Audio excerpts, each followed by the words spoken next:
profesionales más avanzados. Además, esto, ya el hecho de tener procesadores multinúcleo y sistemas con múltiples unidades de cómputo, se ha hecho un poco más rápido el cálculo dada la paralelización, que al final es calcular la misma solución, pero a través de procesos simultáneos, que luego se puede hacer se pueden unir estos resultados y obtener una estadística em, propagada y mucho mejor, mucho más adecuada para el propósito de interacción de la radiación con la materia. Para el cálculo se puede utilizar tanto la CPU como GPU. Eh, Antes se utilizaba mucho la CPU porque los núcleos de CPU tienen mayor capacidad de cómputo que un núcleo de GPU, pero resulta que actualmente las GPU tienen, si bien tienen núcleos de menor capacidad de cómputo, por masa, eh, digamos, hacen que el cómputo sea más rápido, porque paraleliza a través de múltiples núcleos y las GPU tienen muchísimos núcleos, miles de núcleos ya a esta altura. Entonces, eso ayuda bastante a, a la optimización en cuanto al tiempo del cálculo. Requiere un conocimiento mínimo de programación, dado que esto obviamente está traducido por medio, o está programado por medio de un código informático, ¿ya? Eh, y por tanto utiliza cierto lenguaje de programación. Eh, Se necesita conocimiento mínimo para su instalación, compilación y algunas modificaciones menores, pero la verdad tampoco es mucho lo que se necesita, y en caso de que ya queramos hacer modificaciones mayores, que van ya de la mano un poco de modificaciones del código, eso ya requiere un conocimiento más amplio de programación, pero para el objetivo que nosotros podemos eh, requerir en física médica, en física de radiaciones, no es necesario. Monte Carlo hace estos cálculos generando o a través de variables aleatorias. El modelo de interacción de esta variable aleatoria es básicamente a través de las secciones eficaz o secciones eficaces para eh, eh, ciertas interacciones y ciertas partículas, que las transforma en una función de distribución de probabilidad. Algunas de estas variables aleatorias son la trayectoria entre eventos sucesivos, el tipo de interacción, la energía perdida y por ende la deflexión angular de la dispersión. Y, por ejemplo, dentro de la trayectoria entre eventos sucesivos es importante mencionar que esto también se traduce en el lambda que aparece acá al lado, que es el camino libre medio, ¿ya? Que al final el camino libre medio de la partícula que ingresa a un medio es inversamente proporcional a n, que sería el número de eventos probables en su trayectoria, y a sigma, que sería la sección eficaz para esta partícula y para esta interacción en estudio. Eh, pero estas variables aleatorias para el computador no significan nada, por tanto hay que traspasarlas a números. Y para eso se generan números aleatorios a partir de esta variable aleatoria, ¿ya? Que de esa forma entonces se traduce o se puede calcular la probabilidad de interacción cuando 0 corresponde a interacción nula y 1 corresponde a interacción segura. Entonces, el número aleatorio, R, o número random, por eso R, va a estar entre 0 y 1 normalmente, en la mayoría de los códigos. Entonces, con esto nosotros obtenemos información cuantitativa de los mecanismos de transporte y que se obtiene con el promedio de las historias. Resulta que se simulan, como les decía, una cantidad grande de historias con el objetivo de disminuir la incertidumbre estadística, dado que la acumulación de estas historias para un voxel, por ejemplo, va a generar un promedio de la dosis, lo que va a aumentar la muestra en ese voxel y por ende va a disminuir la incertidumbre estadística, ya que como les dije, es un proceso, son cálculos aleatorios, por ende tienen una incertidumbre estadística asociada. La idea es que disminuir la incertidumbre estadística hasta que nosotros consideremos o que la práctica lo considere adecuado, ¿ya? Para eso hay trabajo, hay estudios con los cuales uno puede comparar cuál es una incertidumbre estadística aceptable. A medida que nosotros aumentamos las muestras y disminuimos la incertidumbre estadística, entonces utilizamos más tiempo de cómputo. Por ende, las simulaciones Monte Carlo en un computador de casa, la verdad es que pueden demorarse fácil un par de semanas, ¿ya? Pero como les digo, depende de la incertidumbre estadística que nosotros necesitemos. Una de las técnicas que se ocupan para disminuir un poco este tiempo de cálculo es utilizar procesos de simulación detallada separados de simulaciones de procesos condensados, ¿ya? En general, los códigos Monte Carlo ocupan un esquema mixto, es decir, parte simulación detallada y parte simulación condensada, en donde la simulación detallada son para las interacciones fuertes, ¿cierto?, que más aportan energía al medio, y la simulación condensada para interacciones suaves, ¿ya? Como se ve, por ejemplo, en la imagen a la derecha, una partícula que ingresa con cierta energía, donde interacciona en un punto, se genera un elemento de dispersión con cierto ángulo polar y azimutal, y que entonces la energía resultante de este elemento de dispersión va a ser la energía de la partícula incidente menos la energía perdida. ¿Por qué les explico esto? Porque la forma de definir qué va a ser, qué parte de la interacción va a ser condensada, eh, la vamos a definir con puntos de corte, por ejemplo, del ángulo θ, del ángulo de dispersión, dado que a menor sea el ángulo de dispersión, por ende, menor la energía depositada, ¿cierto? Entonces, si el ángulo, o la energía perdida de la partícula, entonces, si el ángulo de la interacción es menor al parámetro de corte, entonces se considera una simulación condensada o suave, que lo que hace en el fondo es juntar varios procesos o varias interacciones en una sola. De esa forma las interacciones suaves no se simulan de forma tan detallada y no se invierte mucho tiempo en eso. Otra cosa muy importante que en algunas ocasiones suelen no tomarle el peso es la incertidumbre estadística, ¿ya?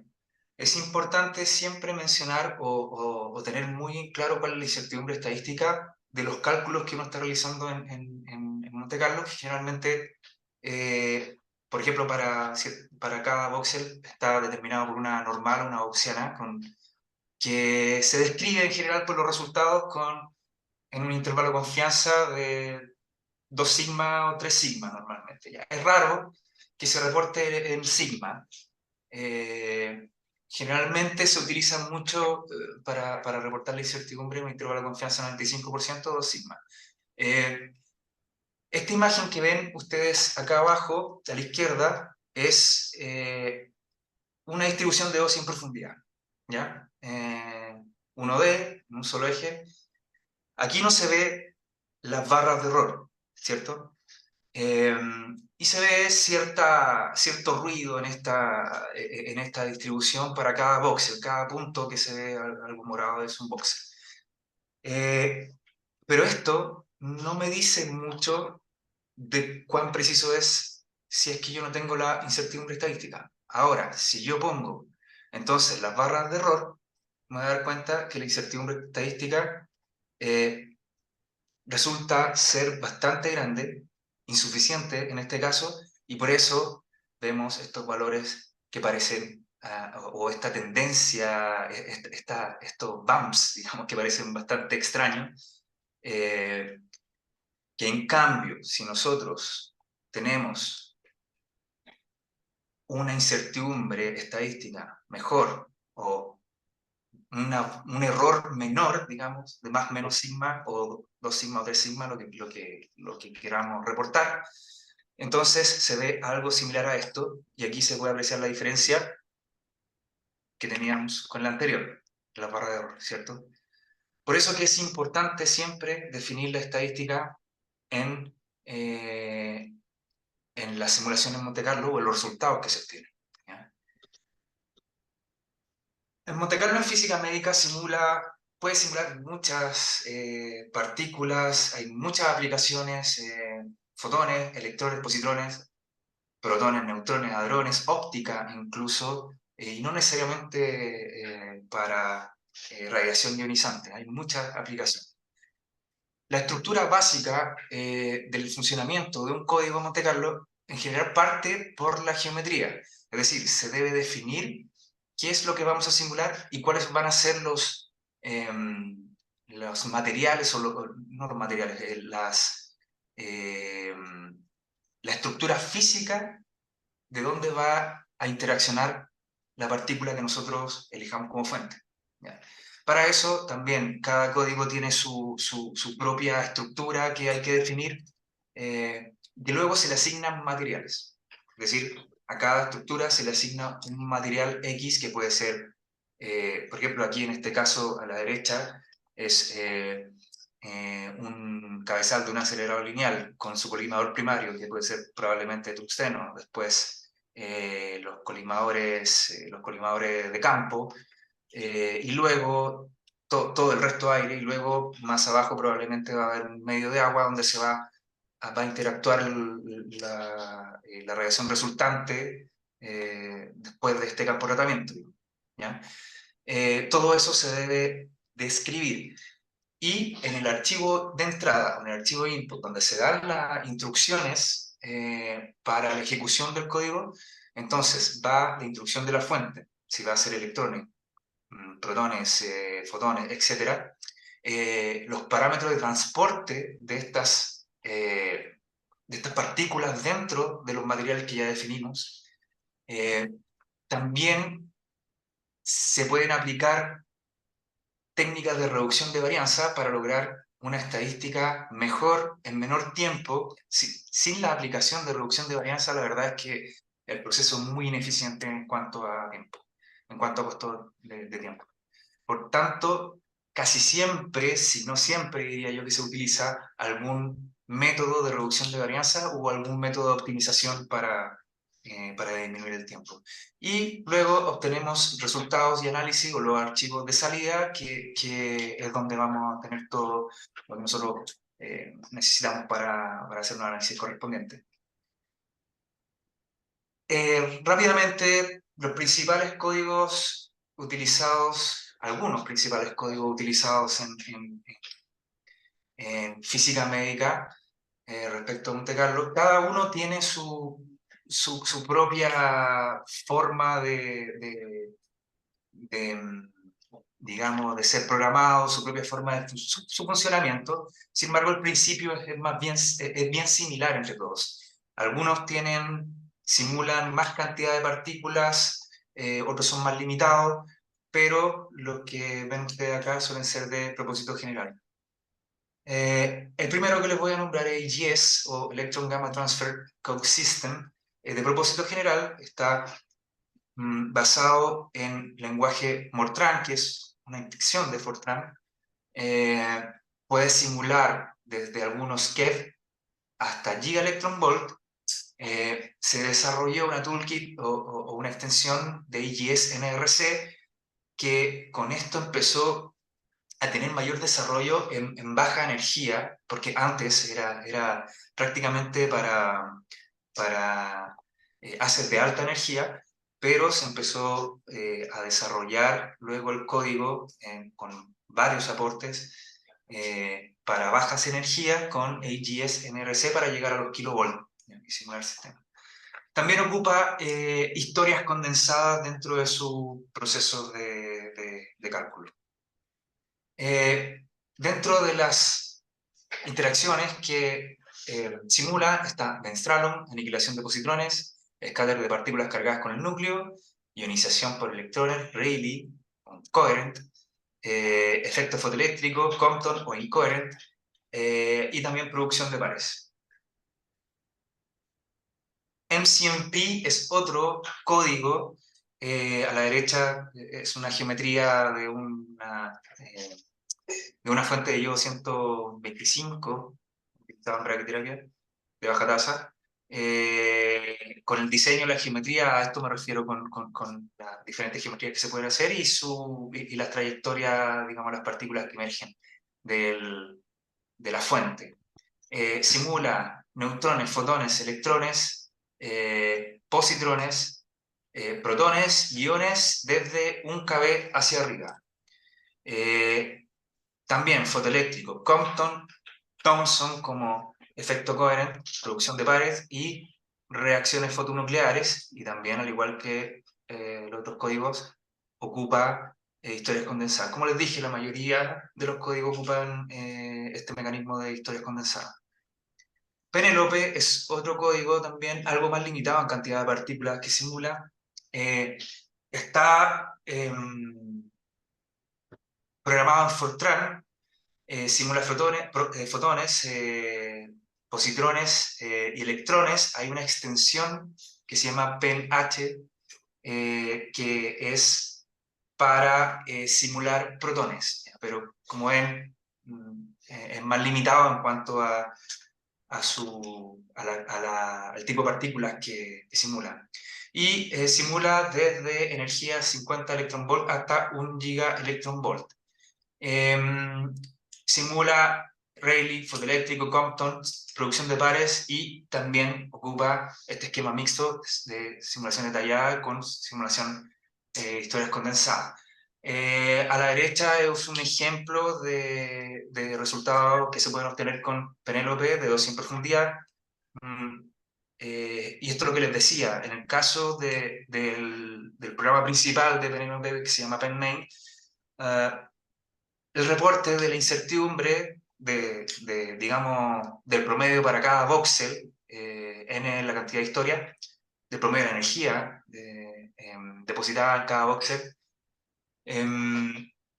está descrito la incertidumbre en menos 3 sigma y más 3 sigma. De ahí uno puede hacer los cálculos por si quiere reportar alguna otro intervalo de confianza. Ahora, Jean Ford, a través de su toolkit Gamos, este es un código bastante amplio, es muy versátil, se puede simular prácticamente de todo. No necesariamente también partícula o radiación ionizante, sino que también muchas otras aplicaciones en óptica, por ejemplo. Algunas interacciones también microbiología, etc. Está escrito en lenguaje C. Se pueden hacer geometrías muy complejas, como las que ven acá ustedes a la derecha, sin mucho esfuerzo, la verdad. Es bastante amigable para hacer las geometrías. Se pueden hacer distintos tipos de fuentes, fuentes simples, un isótopo con una actividad determinada, y con la distribución temporal también de esta actividad y de su emisión, una distribución de energía, tienen, como les decía, una alta gama de partículas hasta neutrinos, piones, muones. De verdad que es muy amplio en ese sentido. También tiene una aplicación específica para radiología, basada en las interacciones de la radiación con las moléculas de DNA, que es GeneFort-DNA.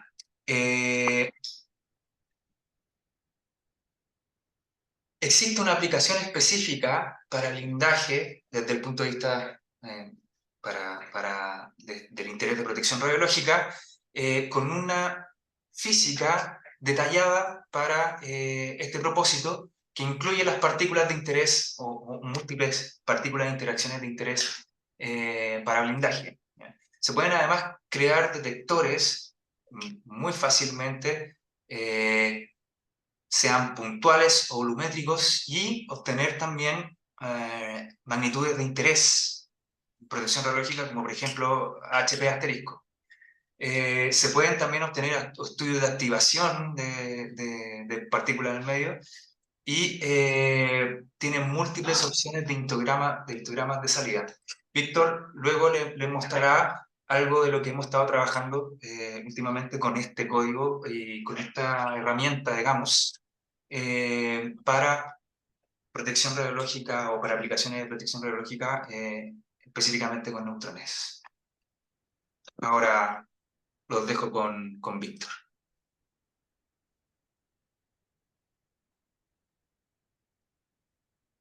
Aquí ya, perfecto.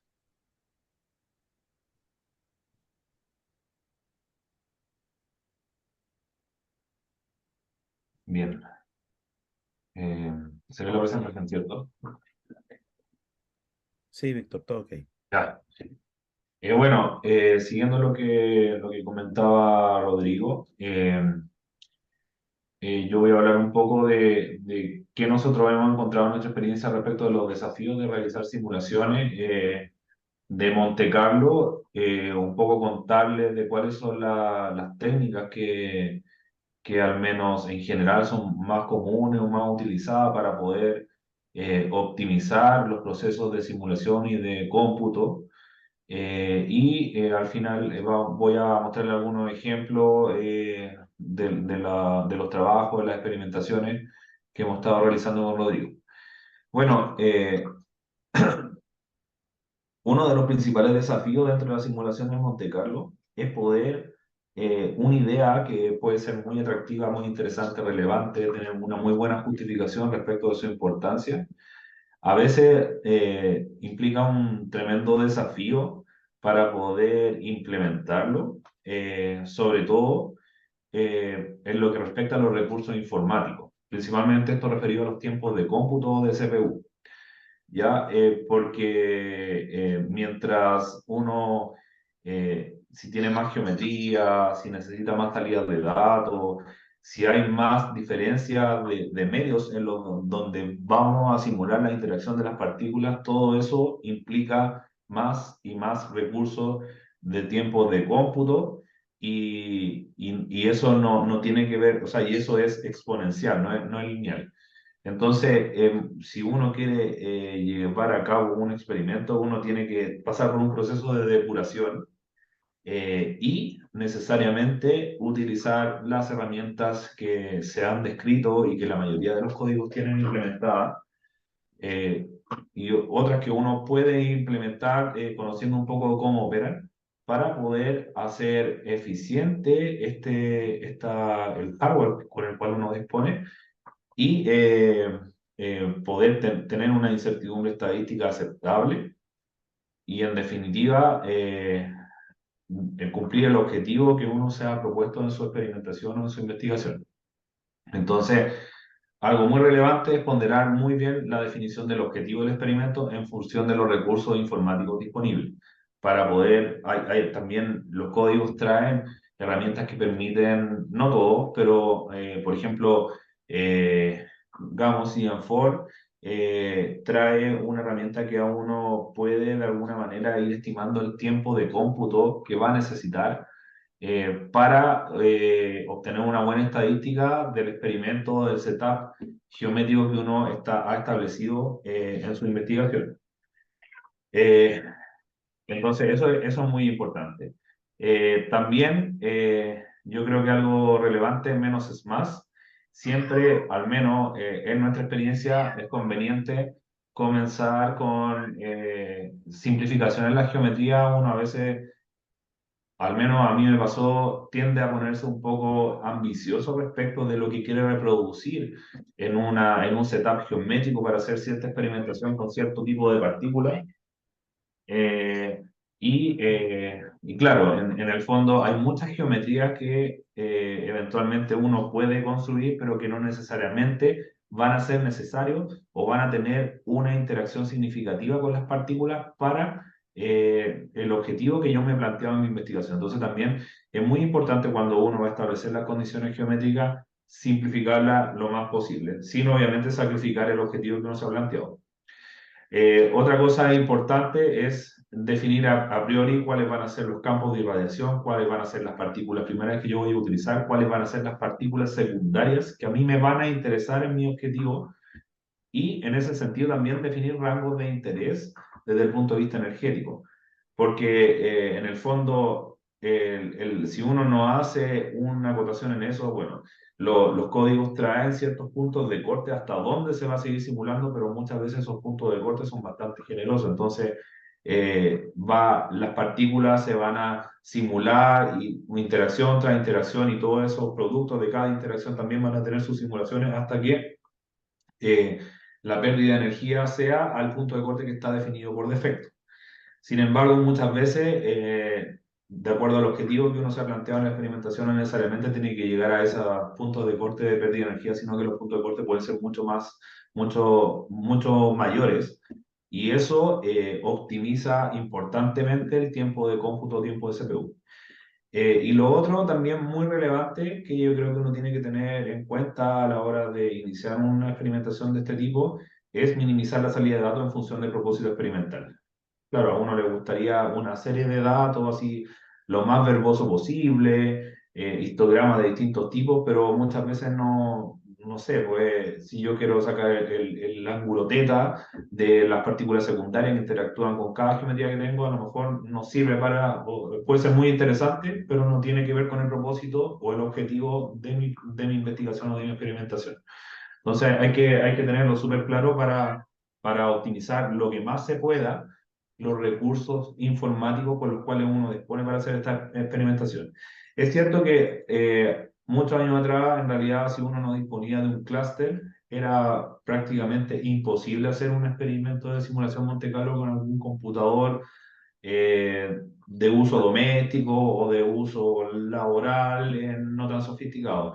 Hoy en día las características tecnológicas de los computadores domésticos o los que uno normalmente tiene en los ámbitos laborales pueden perfectamente acompañar ciertas experimentaciones sin tener la necesidad de disponer de algún clúster, que en realidad sería el ideal, pero en el fondo hay un costo económico importante y que en el fondo uno no levanta una piedra y encuentra un clúster, ¿ya? Las universidades seguramente, las principales universidades tienen, qué sé yo, pero no es algo, yo diría, tan asequible o en el fondo que es una limitante cuando uno quiere realizar investigación utilizando simulaciones Monte Carlo. Entonces, hoy en día, con los computadores que se disponen, perfectamente si uno utiliza todas estas herramientas que le he dicho y más o menos asume estas consideraciones que nosotros hemos aprendido en nuestra experiencia, perfectamente podrían hacerse experimentaciones bastante interesantes y tener resultados en tiempo aceptable. Eh, bueno, voy a hablarle antes de empezar a hablar de los ejemplos de dos, en realidad de tres grandes cosas que me pueden servir para yo hacer más eficiente mi experimentación. Por un lado están las herramientas de optimización, están las técnicas de reducción de varianza y una herramienta que podríamos decir como de optimización que tiene que ver principalmente con campos de irradiación que tienen cierta amplitud y orientación específica desde el punto de vista espacial. Bueno, lo primero, la optimización. Hablarles principalmente de tres grandes herramientas de optimización: los cortes de producción, la eliminación de partículas de energías pequeñas y la eliminación de partículas fuera del propósito experimental.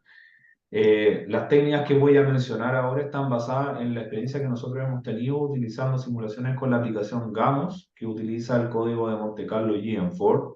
GAMOS es un toolkit, es como por decirlo de alguna forma una extensión que se creó para la utilización de GM4 específicamente en el ámbito de la física médica. ¿Ya? Estas técnicas de optimización perfectamente pueden ser transversalizables a otros códigos Monte Carlo con otros toolkits que vienen asociados El y escáner eventualmente también podrían sabía tener. que hay una cicatriz como en el pulmón Ah, derecho. Aquí hay una Eventualmente pequeña barra dentro del Exasa. podrían tener Me otra tinca que puede ser que denominación, tu pero en hija. esencia estas técnicas las podemos encontrar en otros tipos de código. Bueno, referido a los cortes de producción, ahí sí, corte de producción, eh, los cortes de producción se debe hacer un trade-off entre el valor de corte seleccionado para no tener un exceso de depósito de energía o sobreproducción de partículas versus el propósito de la experimentación. Ya, en GM4 los cortes de producción se seleccionan en términos de distancia.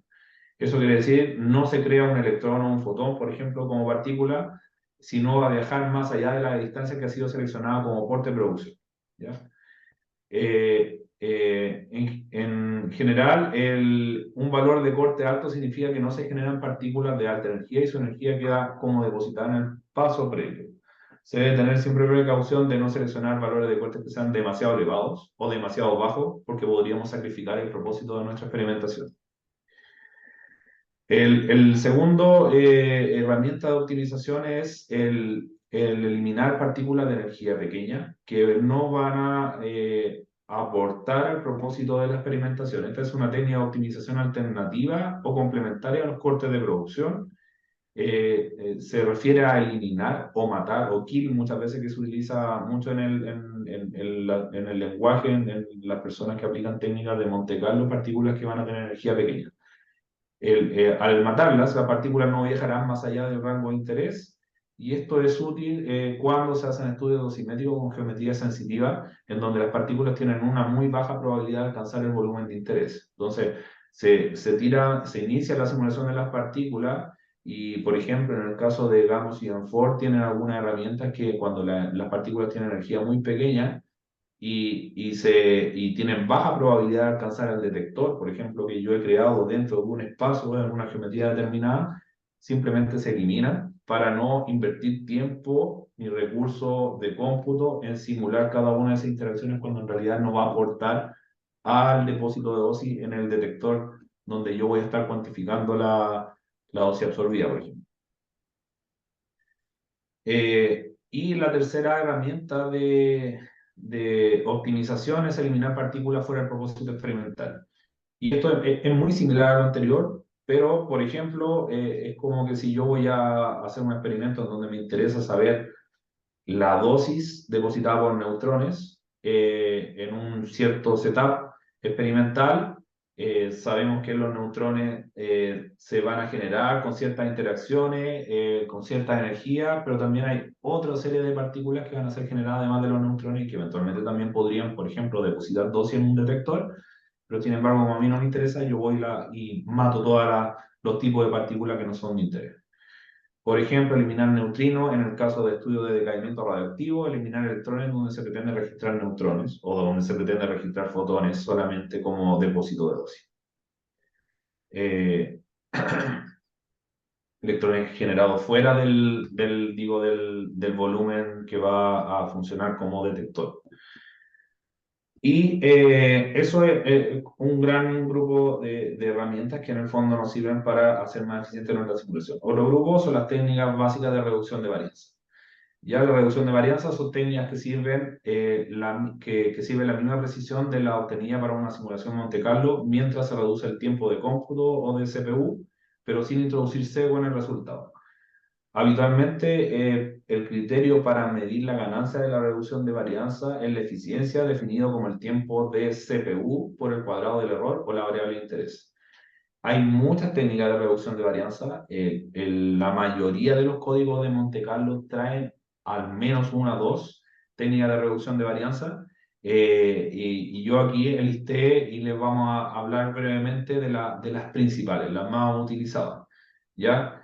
Que sería la división uniforme de partículas o el Uniform Particle Splitting, la ruleta rusa o Russian Roulette, el Range Reaction, el realce de la sección eficaz o cross-section enhancement, y el force collision o interaction forcing. Ya, esas 5 técnicas. Refiriéndonos a la primera, la división uniforme de partículas, esta técnica lo que busca es incrementar la estadística en la región de interés, donde vamos a medir dosis, donde vamos a ver la fluencia, el flujo, la magnitud que nos interese para nuestro propósito experimental. Puede ser aplicada a fotones, así como también a partículas cargadas. Un ejemplo común y muy utilizado es el Bremsstrahlung splitting, que se utiliza muchísimo en todas las aplicaciones que tienen que ver con estudios relacionados con rayo X de kilovoltaje, por ejemplo, simular un tubo de rayo X de uso diagnóstico, o en las simulaciones que tienen que ver con aplicaciones de radioterapia. Ya es muy utilizada y es tremendamente importante el brainstorm speeding. La otra técnica de reducción de varianza, también muy utilizada, es el Russian Roulette. Puede ser considerada una técnica opuesta al Uniform Particle Splitting. Muy a menudo ambas técnicas se utilizan en conjunto de manera complementaria. Esta técnica puede ser aplicada tanto a fotones como a partículas cargadas. Y aquí se define una probabilidad de sobrevivencia de la partícula P, o que si la partícula es creada en la simulación, un número aleatorio E es muestreado a partir de una distribución uniforme en un rango que va entre 0 y 1. Entonces la partícula sobrevive si E es menor a la probabilidad de sobrevivencia. De lo contrario, es eliminada por la simulación, es decir, la simulación de la partícula se detiene completamente. Para estar en correspondencia con la realidad, el peso estadístico de la partícula que sobrevive debe ser incrementado por un factor de W igual a 1 partido por la probabilidad de la partícula sobreviviente. Y la siguiente técnica de reducción de varianza es el range projection. Esta técnica de reducción aplica solamente a partículas cargadas con un rango máximo que está definido. En esta técnica es calculada la distancia más corta desde la posición actual o inicial de una partícula hasta el borde o límite del volumen o la región de interés y se compara con el rango máximo de la partícula en dicha región. Si el rango es más pequeño que la distancia más corta, entonces la partícula no puede dejar la región de interés y la estimulación de la partícula se detiene. Y el siguiente es el realce de la sección eficaz. Esta técnica es utilizada para simulaciones, por ejemplo, de cámaras de ionización o cavidades de aire en agua, en donde se requiere cuantificar la energía absorbida en dicha cavidad de aire o de la cámara de ionización. El beneficio radica en incrementar artificialmente la sección eficaz total de los fotones por un factor definido, que se le denomina N, el de Enhance, alrededor de la región o en la cavidad de aire que es nuestro volumen de interés, de tal manera que los fotones interactúan provocando un incremento en la fluencia de electrones. Ya en el fondo aumentamos la estadística para disminuir el error y poder optimizar así los tiempos de cómputo. Para no introducir sesgo en esta simulación, el peso ponderado de todas las partículas secundarias que son producidas en esta interacción tienen que ser reducido por un factor de W igual a 1 partido por M. Y la última que voy a mencionar, la última técnica de reducción de varianza, es el Force Collision o Interaction Forcing. Este método aplica solamente a fotones. Opera, como se muestra un poco en el esquema, lo que si se considera una grilla de cálculo, como sale aquí en la figura a mano derecha, cuando un fotón incide en un punto en la superficie, ahí donde dice Start, y la traza se denota con, la traza de esta partícula está denotada con la letra S, perdón, hasta un punto de interacción que sería el punto P. Ya en un escenario no deseado, este punto de interacción puede estar fuera de la grilla, es decir, fuera de este recuadro, y el fotón no va a contribuir al registro del propósito experimental. Con esto se gasta tiempo de cómputo en general y transportar este fotón, y cuando dicha interacción no aporta información al propósito de interés. Entonces, para evitar esto, el fotón se fuerza a incrementar, a interactuar entre los puntos start y stop. Se fuerza. Y esto es posible si la longitud de los caminos libres en medio de los fotones entre el punto start y stop puede ser calculado rápido y fácilmente para todos los boxers que atraviesan esta grilla. ¿Ya? Y eso se va a dar ese cálculo rápido que lo hace el código es cuando se trata de boxers que tienden a tener una composición elemental homogénea. Entonces así se determina el punto de interacción a partir de una distribución uniforme de la longitud de los caminos libres en medio de los fotones, y el fotón forzado resultante requiere cambiar su peso ponderado para no introducir sesgo a la simulación. ¿Ya? Bueno, en esta diapositiva un ejemplo de una publicación del creador de Gamos, y también colaborador del proyecto que en el fondo va perfeccionando y trabajando allí en Ford. Se muestra aquí en esta publicación una tabla de los valores de los parámetros de diferentes puntos de optimización para setup de simulación, setup geométrico de simulación de diferentes aceleradores lineales, de 6 MB y de 10 MB, en donde se establecen, por ejemplo, cuáles van a ser los parámetros aquí de Bremsstrahlung Splitting y cuánto es la ganancia en tiempo de cómputo o de CPU. Por ejemplo, aquí bastante la ganancia en el caso del Bremsstrahlung Splitting para la simulación de haces de fotones en aceleradores lineales de energía. Bueno, puntos de corte, qué sé yo, distintos parámetros de optimización y técnica de reducción de varianza para poder, en definitiva, tener una eficiencia en el tiempo de cómputo. Por ejemplo, aquí eh, se puede ver que cambia harto cuando se introducen estas técnicas, la eficiencia del tiempo de cómputo invertido en la simulación de Monte Carlo. Otra técnica, por así decirlo, que en realidad no se define como una técnica de optimización y tampoco como una técnica de reducción de varianza dentro de Monte Carlo, pero sí que es bastante importante y aplicada, es la creación de espacios de fase y su reutilización para las simulaciones cuando se trata de simulaciones de haces de partículas que son colimados y direccionados. Ya en el fondo, un espacio de fase o phase space se define como un conjunto de partículas que alcanzan un determinado plano en el eje Z y que luego en una siguiente simulación se inicia desde este conjunto de partículas. Y eso hace bastante eficiente la simulación, muchas veces cuando lo que interesa es solamente el haz direccionado, por ejemplo, para un estudio dosimétrico, para un estudio de scattering, qué sé yo.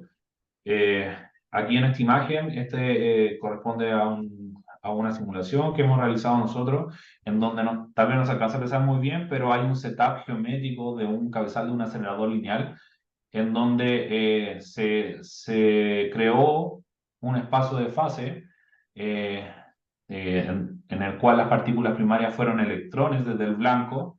Los electrones interaccionaron con el material del blanco, se generaron fotones por Bremsstrahlung, los que salieron en distintas direcciones, y nos interesaba los que en el fondo iban a atravesar el colimador primario, el filtro aplanador, las mandíbulas y el colimador multilámina, y lo que estaba a la salida de todos estos sistemas de colimación era lo que a nosotros realmente nos interesaba, porque era lo que íbamos a, por ejemplo, a utilizar para medir dosis en un maniquí que estaba posicionado en el isocentro.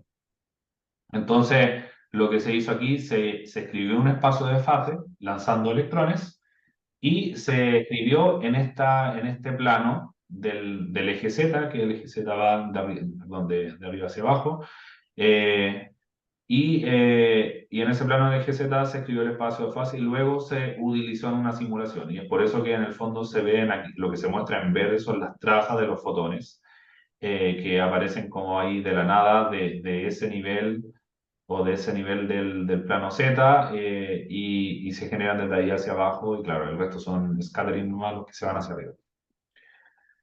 Algo muy importante, lo relevante de esto es que existen, por ejemplo, bancos en la web, de espacios de fase de distintos setups de aceleradores, de modelos de aceleradores que han sido construidos, simulados en Monte Carlo, validados, y generan espacios de fase y los suben, y uno los puede descargar y hacer sus simulaciones desde estos espacios de fase sin tener que, por ejemplo, simular desde los electrones.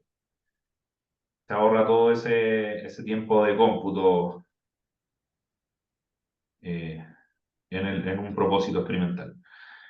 Bueno, algunos ejemplos de aplicaciones de Monte Carlo, principalmente en protección radiológica, como lo mencionaba Rodrigo anteriormente, tenemos que podemos utilizar los métodos para cálculo y diseño del blindaje, para hacer verificaciones, caracterizar detectores, instrumentos para monitorización de radiación ionizante y distintas aplicaciones de dosimetría. Dosimetría en maniquí antropomórfico, dosimetría en magnitudes operacionales, para evaluar un blindaje en particular, para evaluar eventualmente cómo se distribuye la dosis de radiación en una instalación, dosimetría en maniquí, referenciales o estandarizados de distintos tipos. ¿Ya? Y en particular, el código GAMO CN4 tiene la ventaja de que, a diferencia de la mayoría de los otros códigos, tiene introducido herramientas que permiten obtener resultados directamente en magnitudes que nos interesan, como la dosis absorbida en algún medio, agua o tejido equivalente, o el material que a uno se le ocurra, porque hay muchos tipos de materiales que ya están cargados en el toolkit, y también magnitudes operacionales como H estrella, HP, HP10, HP3, HP 0,07, tanto para fotones como para neutrones. Entonces, de verdad, tiene muchas aplicaciones que son muy útiles en protección radiológica. Referido al cálculo de blindaje, Gamos en particular tiene una aplicación que en el fondo permite hacer un cálculo mediante simulación de, por ejemplo, las capas N reductora de un cierto material blindante para una fuente de partículas primarias que puede ser monoenergética, polienergética y de distintos tipos de partículas, porque, como decía Rodrigo, tiene una amplitud de tipos de partículas para usar como partículas primarias bastante generosa e importante, y que le da mucha versatilidad a este toolkit y a este código de Monte Carlo. Por ejemplo, aquí nosotros, esta es una imagen que hemos obtenido como parte de un proyecto de investigación que estamos haciendo con Rodrigo, que tiene que ver, en términos generales, estudiar los neutrones que se generan en un acelerador lineal para teleterapia, ¿ya? Nosotros aquí, en esta imagen se ve que reprodujimos la geometría de un cabezal de un acelerador, con sus principales componentes que interfieren o que contribuyen a la generación de las de radiación primario y todas las partículas secundarias de interés. Ahí generamos un maniquí, en este caso un maniquí de agua, y reprodujimos un búnker con dimensiones reales, con un diseño real de una de las instalaciones en donde nosotros trabajamos. Y creamos, por ejemplo, aquí estas esferas son, en este caso, son detectores de neutrones de polietileno que los configuramos para que nos den distintos tipos de resultados, dosis absorbida, o HP, o H estrella o HP10. ¿Ya?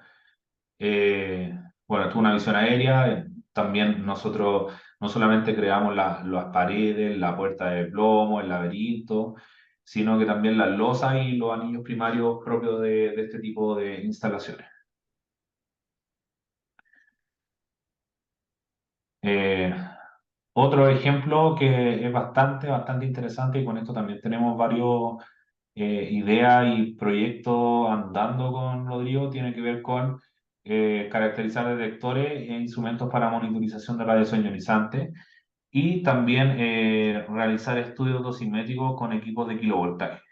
Ya uno puede, o sea, por ejemplo, aquí en este histograma que se muestra a la derecha, esto, si bien tiene poca estadística, porque uno de los principales desafíos es la creación de haces de kilovoltaje, por ejemplo, para reproducir ciertas condiciones de radio y hacer estudios dosimétricos, es que la producción de rayo X es bastante ineficiente. Eso lo sabemos, que nos enseñan desde el pregrado, y que para poder tener una estadística aceptable en un espacio de fase de un equipo de rayo X, la verdad es se necesita mucho tiempo de cómputo. Entonces, aquí uno puede utilizar otras cosas, como por ejemplo, si a uno no le interesa reproducir exactamente el efecto que tienen distintos filtros en la generación de mi haz o de mi calidad de rayo X, yo puedo utilizar la distribución o el espectro de energía que está en la literatura, algunos generadores de espectro, y lo voy y lo cargo como generador de partículas primarias y eso me ahorra mucho tiempo y mucho tiempo y también esfuerzo en tiempo de cómputo. ¿Ya? Bueno, igual nosotros, uno de los estudios que estamos haciendo es probando distintos materiales de filtración inherente, filtración añadida, y cómo eso va cambiando, por una parte, el espectro energético del haz de rayos X de kilovoltaje y también dosimétricamente en un entorno a un maniquí como desde el punto de vista de la radiación secundaria. ¿Ya? Por ejemplo, eso es algo que en el fondo hemos estado haciendo. También hemos estado desarrollando generar espacios de fase para rayo X para utilizarlo en reconstrucción dosimétrica, por ejemplo, para situaciones de accidente radiológico, algo que en realidad se puede hacer y en el fondo, como vimos con algunos colegas que creo que están conectados ahí, cuando ocurrió, nos comentaron en un curso que fuimos en agosto, cuando ocurrió el accidente, creo que era un accidente en Perú, con una fuente de gammagrafía, la reconstrucción dosimétrica de la zona donde había sido más irradiada, la persona afectada, la hicieron con Monte Carlo y no había nadie que la pudiese hacer, por ejemplo, aquí en Latinoamérica, sino que se tuvo que llevar toda la información en Francia y en Francia hicieron la simulación y la reconstrucción dosimétrica para poder dar ese input de información respecto del manejo médico del afectado. Ya, por ejemplo, estas cosas se pueden hacer y se pueden hacer yo creo que utilizando bien las técnicas de reducción de varianza, de optimización en computadores con los cuales cada uno dispone en su casa, qué sé yo.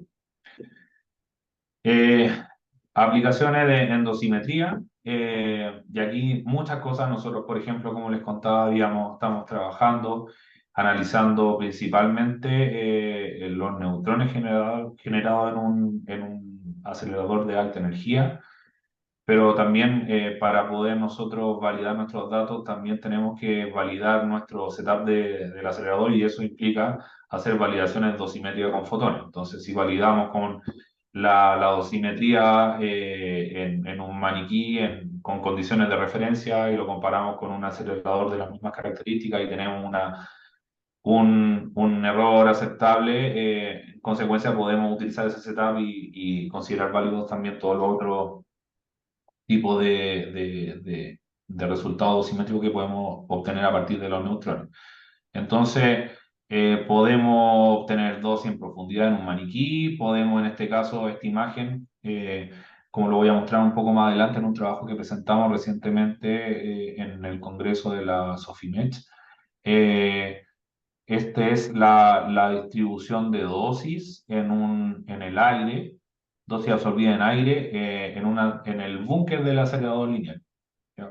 Aquí se puede apreciar un poco los límites o sea, esta gradiente se genera por las paredes del acelerador lineal. La pared del búnker, perdón. Bueno, otra aplicación bastante útil en protección radiológica que está implementada